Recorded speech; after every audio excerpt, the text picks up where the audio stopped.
Produtor Quer Saber de hoje continua em Goiânia para o nosso debate sobre o uso de herbicidas para a produção de alimentos. E agora o nosso convidado é o coordenador regional do Instituto Rio Grandense do Arroz, Ivo Melo. Ivo, obrigado pela presença. Obrigado a vocês aí, obrigado pela oportunidade. Vamos fazer um elogio aí ao canal do produtor, que tem sido um instrumento de comunicação do nosso agronegócio muito efetivo. A gente aprecia aí, tem assistido, então, e é uma honra poder estar colaborando aqui com vocês hoje. Ok, Ivo, obrigado. Como é que está a produção de arroz no Rio Grande do Sul, na região do senhor lá em Uruguaiana? Pois olha, nós tivemos uma safra de El Ninho no ano passado. O El Ninho para o Rio Grande do Sul significa muita chuva, muitos rios cheios, enchentes e algumas perdas, né? Então, os 2 últimos anos tivemos El Ninho, tivemos algumas perdas. Com essa perspectiva agora da safra 16-17, nós estarmos com uma perspectiva de um ano de ou laninha ou normal, né? Só isso já é um bom alento para a safra de arroz que nós estamos iniciando. Nós já estamos plantando a safra de arroz dessa próxima campanha, dessa próxima ano agrícola agora. E a perspectiva é muito boa, né? Porque normalmente depois de um El Ninho forte, onde as produtividades não são as melhores, os preços se aviltam, né? Os preços ficam um pouco melhores aí para o mercado e o pessoal se atira a plantar, né? Porque tem que recuperar aí o perdido. Mas a gente está aí trabalhando com o IRGA e alguns parceiros aí para algumas transferências de tecnologia. Aí inauguramos esse ano, essa safra, o programa do projeto P10+, né? Que é 10 toneladas com qualidade. E estamos trabalhando aí com 11 produtores em toda a região da fronteira oeste, onde vai ser os irradiadores de tecnologia, né, para que a gente possa aprender fazendo junto com o produtor e buscando fazer mais com menos, né, conseguir com que o agricultor tenha melhor resultado econômico utilizando as ferramentas tecnológicas disponíveis para a lavoura de arroz. E em todo o Brasil, como é que o Instituto avalia a situação do arroz? Bom, o Rio Grande do Sul é produtor de 60% do consumo brasileiro hoje em dia, então no restante do país, vamos dizer, o restante existe em vários outros estados aí a produção, e a gente encara que a safra brasileira como um todo ela vai ser uma safra de recuperação de estoques, uma safra de recuperação, né, inclusive como eu citei no início, uma safra de recuperação até do poder de compra e de venda, né? Vamos dizer, a rentabilidade econômica do produtor arrozeiro aqui no nosso Brasil. Para quem está nos assistindo, Ivo, qual que é a importância do Instituto Rio Grandense de Arroz para todo o Brasil, para toda a cadeia produtiva? Bom, o IRGA tem uma atuação focada no Rio Grande do Sul, né? Mas ele, vamos dizer, como responsável aí por uma das instituições que tem gerado e tem validado tecnologia, inclusive de genética, manejo, né, para todos os arroz, o manejo de arroz do nosso, principalmente do Rio Grande do Sul, mas ele acaba irradiando isso para o país como um todo e inclusive para os vizinhos, né, para dar uma ideia do que eu estou falando. Né, as variedades hoje, uma das variedades mais plantadas de arroz é um IRGA chamado IRGA 424, né, que inclusive é variedade semeada na Argentina, no Uruguai, no Paraguai muito e em quase todo o Brasil central, aqui na região de arroz irrigado por inundação aqui, né, nessa parte de Goiás, Tocantins, é uma variedade muito utilizada. Então o IRGA tem colaborado, contribuído da sua forma, né, do seu jeito, com a sua equipe, né, e com o seu conselho deliberativo lá, que é composto por produtores rurais, tem contribuído para a cadeia produtiva, penso, de uma forma bastante proativa. Qual que é a experiência que a cadeia produtiva de arroz tem tido com o uso do glifosato, esse herbicida bastante utilizado na agricultura?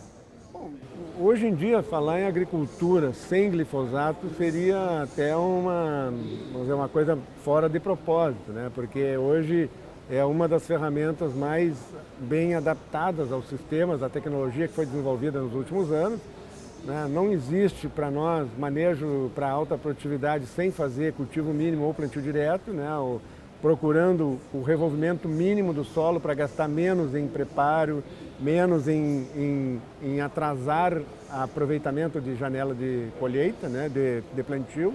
Então o glifosato ele tem sido, né, dentro desse desenvolvimento que tivemos nos últimos 35 anos, a partir do início do seu uso aqui na nossa agricultura brasileira, ele tem sido uma ferramenta que foi se adaptando e fomos adaptando os manejos à utilização do glifosato por ser uma ferramenta que ajuda muito nesse processo de diminuir preparos, quer dizer, buscar a agricultura conservacionista, a agricultura com menos preparo, com menos gasto de combustíveis fósseis, né, e ao mesmo tempo uma ferramenta muito efetiva no controle de ervas de difícil controle, de ervas daninhas de difícil controle. Então, eu diria que hoje, porque não se usa somente o glifosato antes, porque nós não temos arroz que seja resistente ao glifosato.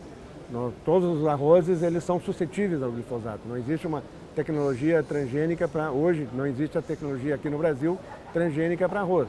Então se usa muito ele no pré-plantio, né? E uma ferramenta que a gente tem preconizado bastante é usar no ponto de agulha. Quer dizer, quando o arroz está emergindo, a gente fazer uma aplicação de dessecante do glifosato para evitar a infestação inicial por ervas de difícil controle na lavoura de arroz. Seria possível manter a produtividade de arroz que a gente registra hoje em dia sem o uso do glifosato? Com a base que está instalada é impossível, né? Porque, como eu disse na tua questão anterior, né, nós desenvolvemos, adotamos práticas de manejo e de cultivo que estão dependentes, vamos dizer assim, do uso do glifosato, né? Porque é uma ferramenta que tem se mostrado efetiva, né, eficiente, né? E por mais que o pessoal aí às vezes questiona, faz questionamentos em relação à sua periculosidade como um agente ambientalmente assim, contaminante, né?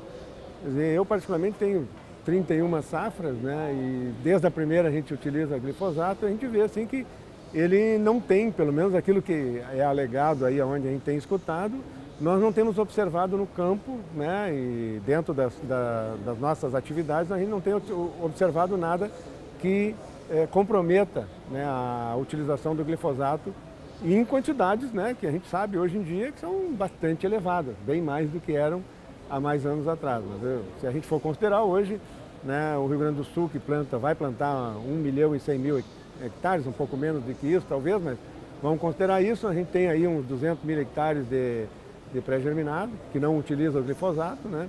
Os outros 800 e tanto, no minimamente 800.000 hectares, minimamente se usa uma vez uma dessecação para fazer. E isso como mínimo, né? Porque há alguns manejos que a gente inclusive preconiza de fazer o manejo antecipado, né? Porque a gente trabalha com várzeas, são de difícil terras baixas, né? De difícil drenagem, e o nosso manejo para boas produtividades, para altas produtividades, ele preconiza que o preparo seja antecipado, se é que precisa de preparo, ou o preparo como já um plantio direto, um cultivo mínimo, e que tenha muita drenagem para evitar esses períodos aí onde na primavera chove muito e a gente não consegue fazer a semeadura, né? E depois, né, a gente vai acabar fazendo durante o ano, se esse preparo é muito antecipado, chega-se a fazer 2 ou 3 dessecações previamente ao plantio. Então, o uso é muito importante hoje em dia.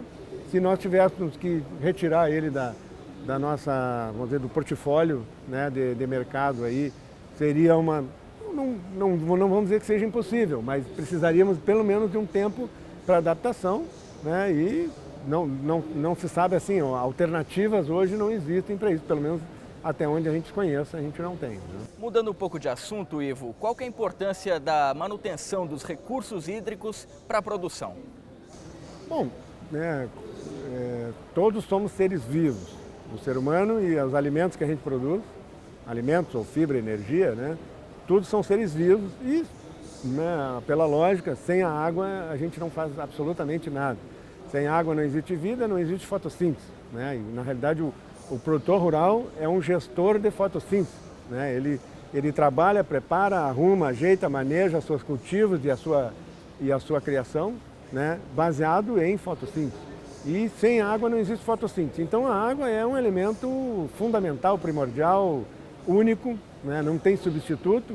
E aí, né, com certeza, a gente deve, assim, até como uma obrigação, como gestores de recursos naturais, o produtor rural é um gestor, ele é um manejador de recursos naturais, ele deve sim ter como agenda prioritária ações, manejos, toda a tecnologia que utilizar, ele tem que estar sempre se preocupando com que os recursos naturais estejam preservados, que eles não se degradem, mas principalmente a água.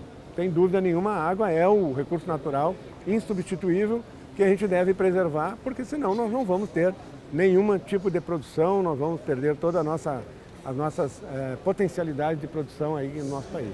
Ok, muito obrigado, Ivo Melo, coordenador regional do Instituto Rio Grandense do Arroz.